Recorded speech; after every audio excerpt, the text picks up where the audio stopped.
Ada yang lagi cari tulang rusuk yang bego? Ini berserakan di sini. Ada? Oh, lagi memantaskan diri. Lagi ngumpulin mahar ya? Ada yang udah siap tapi belum ada calonnya nggak? Belum makan siang ya? Mencari perlindungan, mencari sekian, disebut ya. Ada yang udah capek pengen diurus mungkin? Aku. Oh langsung. Oh udah capek, kan emak-emak. Ini punten ya, nggak apa-apa bercanda ya. Ini enggak, aku nggak bilang juga udah gitu. Ya, kan enggak. Yang penting kan fisabilillah ya, menjaga diri. Mau nggak? Maunya? Mau apa jawabannya? Jangan suka mancing-mancing. Aku tahu mau curhat sama Ustaz. Oh ya. 3 kali. Oke. Oke. Dena bajunya. Kenal nggak? Tahu nggak? Pernah lihat nggak? Pernah. Ya. Tapi sebenarnya Namanya Sumi. Oh iya yang pernah dulu ya. Guys.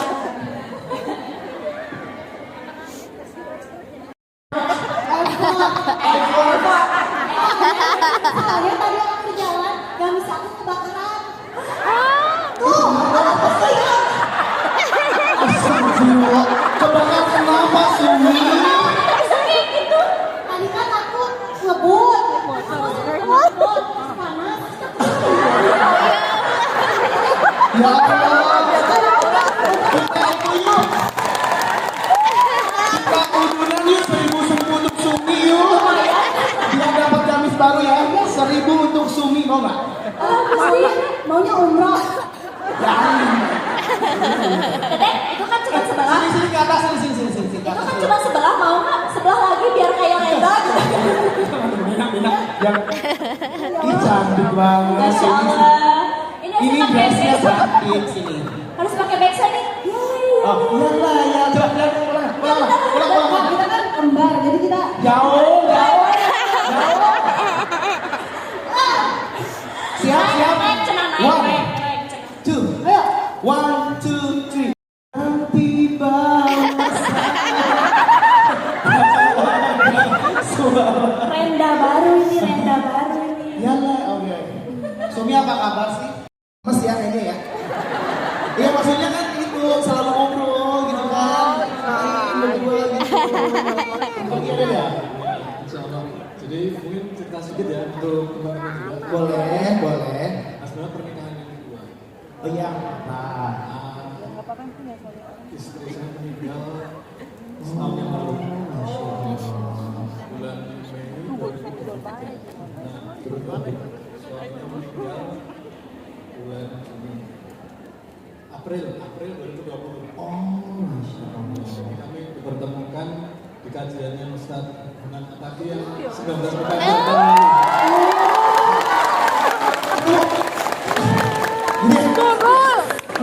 Ketemu akhirnya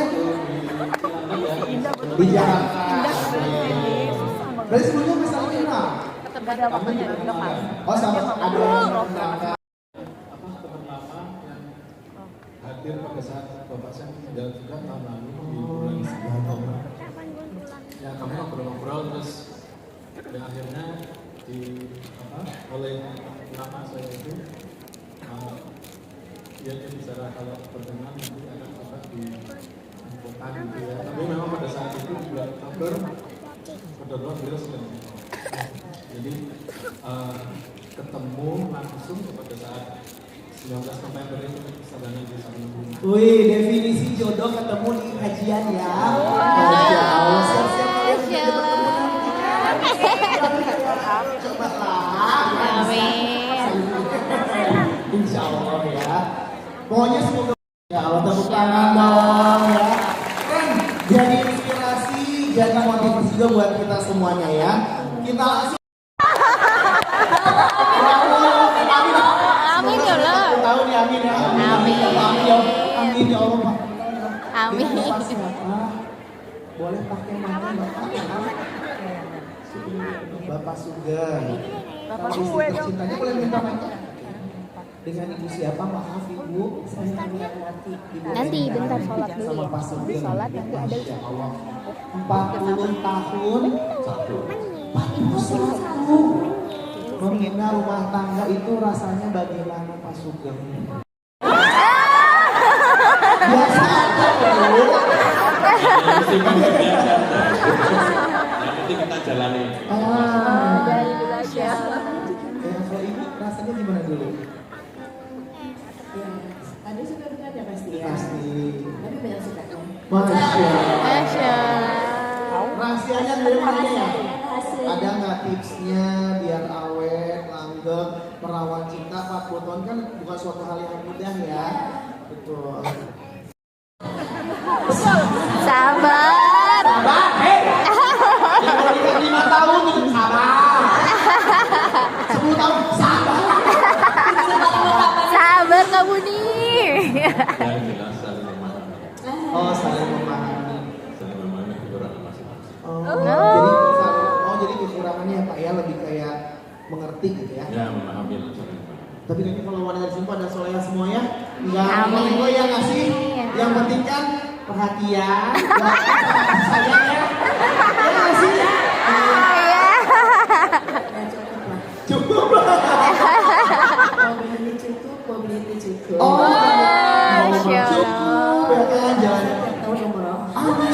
Ya, Masya Allah. Dimaukan ya, mungkin. Ibu sama bapak kesini sama siapakah kok bisa tahu ada gurunya Ustaz Nataki? Saya diajak anak saya sama mantu saya.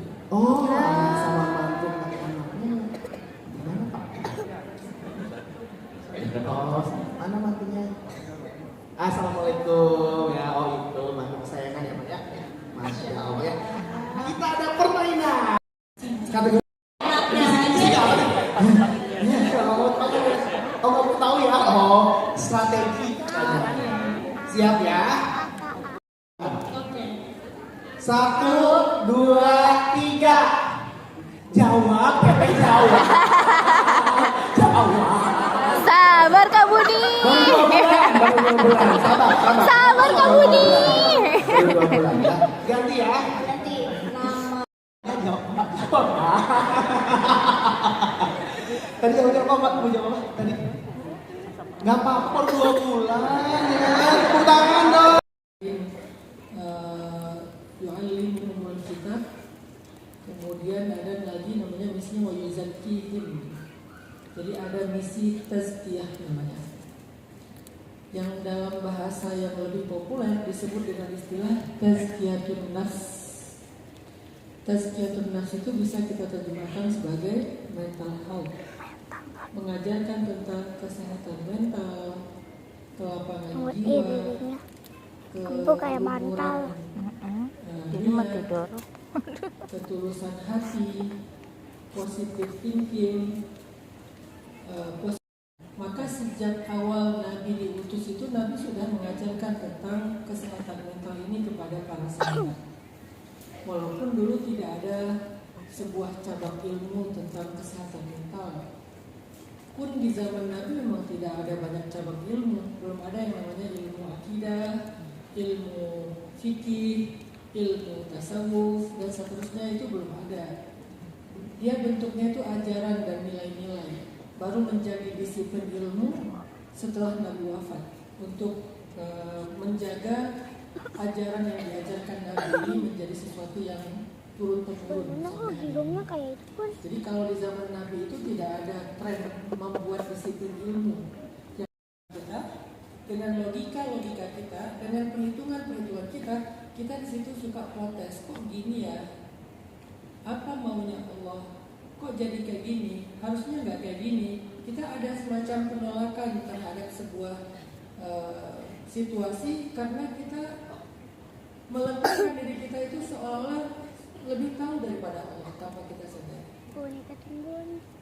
Makanya kita pengen belajar dalam ilmu hakikat, dalam ilmu tentang kebenaran, bagaimana posisi kita di hadapan Allah sehingga itu bisa menjadi tepat dan menyehatkan mental kita.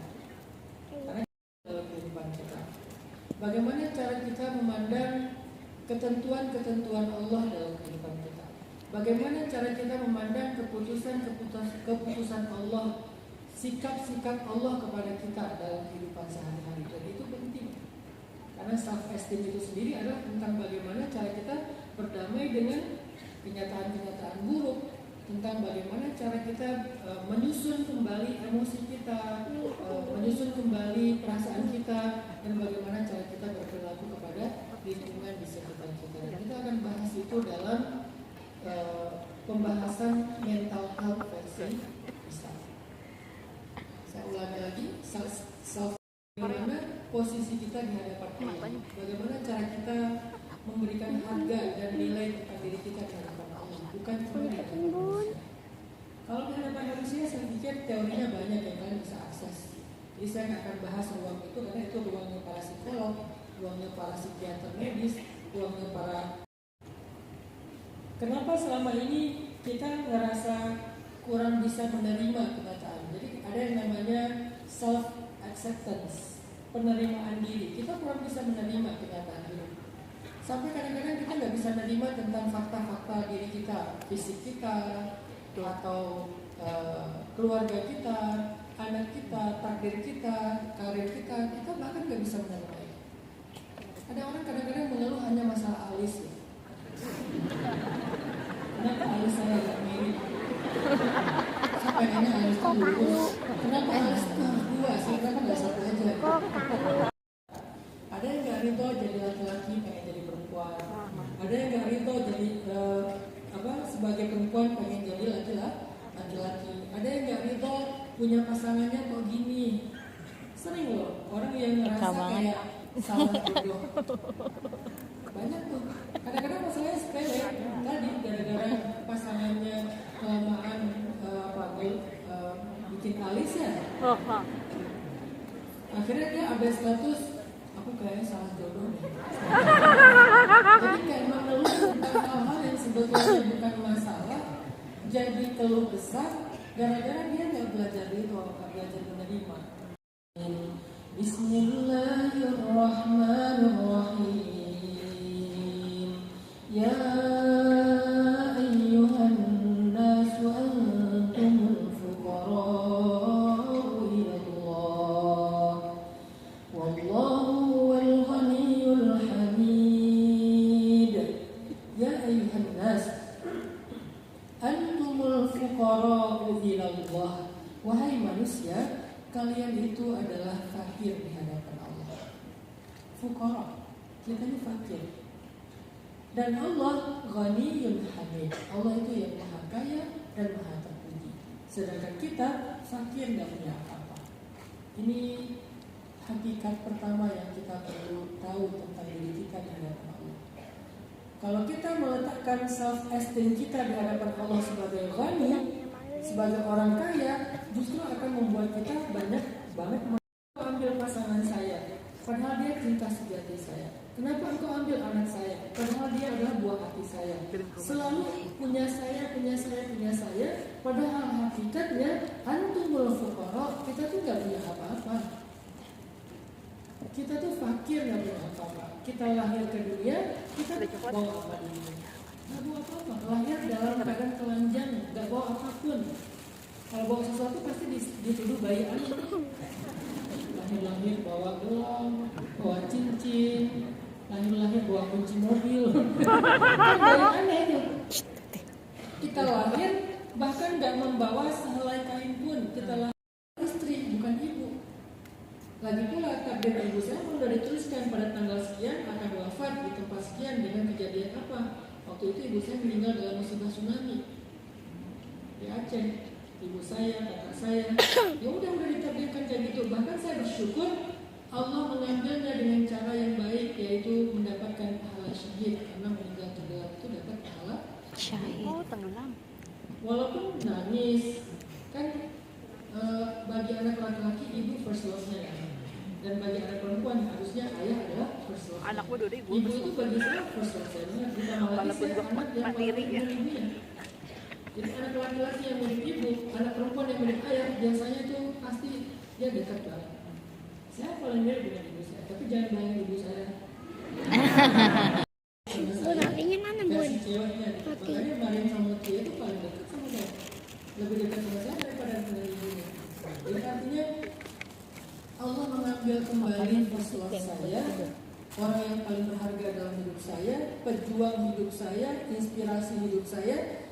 Tapi Allah tahu waktu itu saya lagi mungkin saya akan selamanya butuh ibu, tetapi ada yang lebih penting perannya dan lebih cocok untuk kebutuhan saya waktu itu adalah istri dan mertua. Akhirnya 2 bulan setelah tsunami saya menikah. Jadi teman-teman, baiknya Tuhan itu biasanya mau diganti dengan yang lebih baik. Betul, itu betul. Nggak ngambil doang terus kita nggak dapat apa-apa. Cuman antara diambil dengan diganti itu kadang ada jeda waktu untuk menguji keimanan, kesabaran kita. Ada yang waktunya sebulan, 2 bulan, setahun, 2 tahun, 10 tahun. Tapi bahwa itu pasti diganti, pasti itu janji Allah. Cuman kenapa ada yang nggak dapat janji itu? Karena dia udah berputus asa di tengah penantiannya. Mungkin besok mau diganti, tapi hari ini dia udah nyerah. Mungkin minggu depan udah mau diganti, tapi minggu ini dia udah nyerah. Harusnya kalau ada semua ini bukan milik kita, akhirnya kita jadi belajar ridho kalau pemiliknya mengambil kembali apa yang menjadi titipan bagi kita. Kalau analoginya Kak Agim yang saya suka itu analogi tukang parkir ya. Coba kita belajar dari tukang parkir. Bisa jadi jodoh kalian itu Buddha. Apa-apa ya. Kalau tadi pun menikahnya dengan seorang janda soleh, janda yang sempurna, satu dari 4 perempuan yang paling sempurna di muka bumi, yaitu Sayyidah Khadijah yang 2 kali menikah, 2 kali musibah. Yang pertama suami meninggal, yang kedua bercerai. Tapi emang kayak gitu takdirnya. Khadijah itu diajarkan Allah untuk belajar tentang hidup dulu, 2 kali mengalami banyak ujian hidup sampai dia layak bertemu dengan Rasulullah SAW. Kemudian muncullah kata-kata, bersabarlah, siapa tahu jodohmu lagi ngurus. Dia baru bikin KTP, umurnya 17 tahun. Dia sabar, dia lagi ngurus KTP. Umur dia udah 27 tahun nih si cowok, si ceweknya 17 tahun, beda 10 tahun. Sabar itu sampai dia lulus kuliah. Nanti masih sekitar 5 tahun, 4 tahun lagi. Dia masih ngurus KTP. Sabar, siapa tahu. Sabar, gua aja beda 12 tahun sama Daus. Siapa tahu jodohmu itu lagi ngurus surat. Bukan, baca dulu lah. Ijazah ini sudah S1. Jadi bentar lagi. Ijazah SD.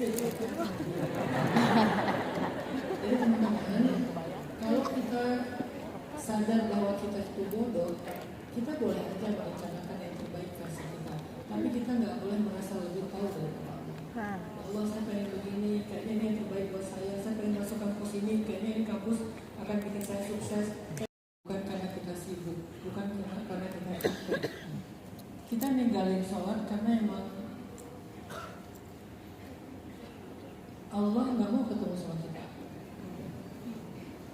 Kenapa Allah nggak mau ketemu sama kita? Faktornya banyak, salah satu.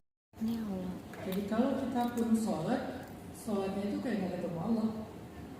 Kan ada orang yang tetap sholat, tapi dia nggak merasa dapat apa-apa dalam sholatnya, nggak ada feelnya gitu.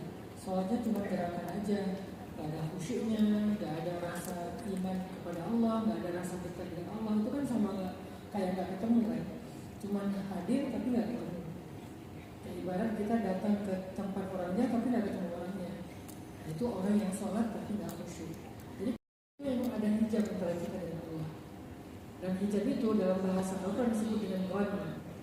Dan hijab itu letaknya di sini.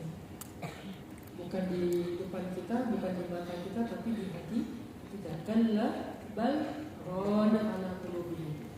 Sungguh di hati mereka ada penutup, ada hijab. Dan hijab itu adalah dosa. Jadi Mbak Suni, saya, kita semuanya pernah ada di titik itu ya. Ketika kita coba jangan evaluasi kegiatan kita dulu. Apalagi kegiatan masuk itu Masya Allah bagus semua. Kuliah, kerja, dan itu semuanya baik kan. Kalau diniatkannya untuk mencari ilmu, diniatkannya untuk mencari rezeki yang halal, itu malah jadi ibadah dan rasul. Itu sendiri adalah sebuah kebaikan amal soleh.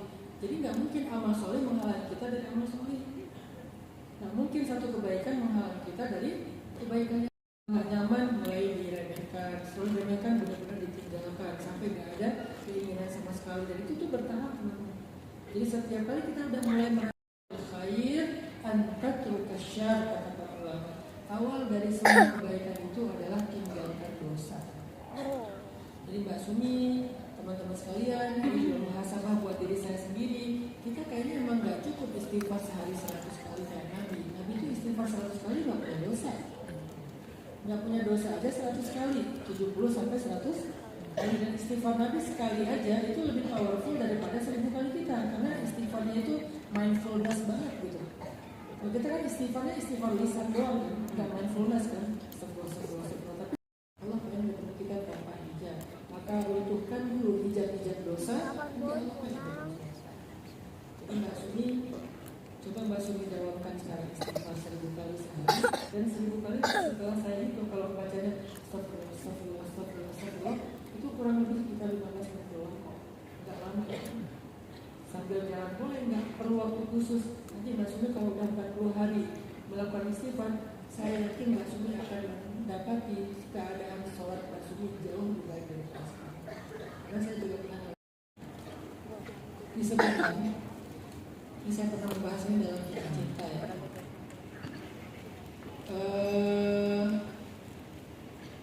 Ada seorang paman bertanya kepada seorang sahabat Nabi tentang ponakannya yang perempuan yang sedang dilamar oleh dua laki-laki. Yang satu laki-laki kaya, tetapi perempuan ini, anak yatim ini tidak berkenan kepada laki-laki itu. Yang satu lagi laki-laki miskin, tapi perempuan ini cinta kepada laki-laki ini. Sementara yang perempuan, saya lebih cocok dengan yang kaya supaya menafkahi dia. Jadi dia hidupnya akan jauh lebih baik. Apa kata para sahabat? Nikahkan dia kepada siapa yang dia cintai. Jadi di zaman Nabi, cinta itu dihargai. Nggak dipandang sebelah mata. Kalau kita sekarang kan menganggap cinta itu kayak bukan bagian yang penting dalam agama. Karena cinta itu sesuatu yang berharga dalam agama. Dan ada juga banyak buku ditulis oleh para ulama tentang al-ishq, tentang cinta. Dan ulama-ulama yang menulis tentang cinta ini ulama-ulama besar, salah satunya Ibnu Qayyim. Jadi kalau bab cinta ini nggak penting, kenapa para ulama itu menulis buku hubungan? Makanya muncullah kajian.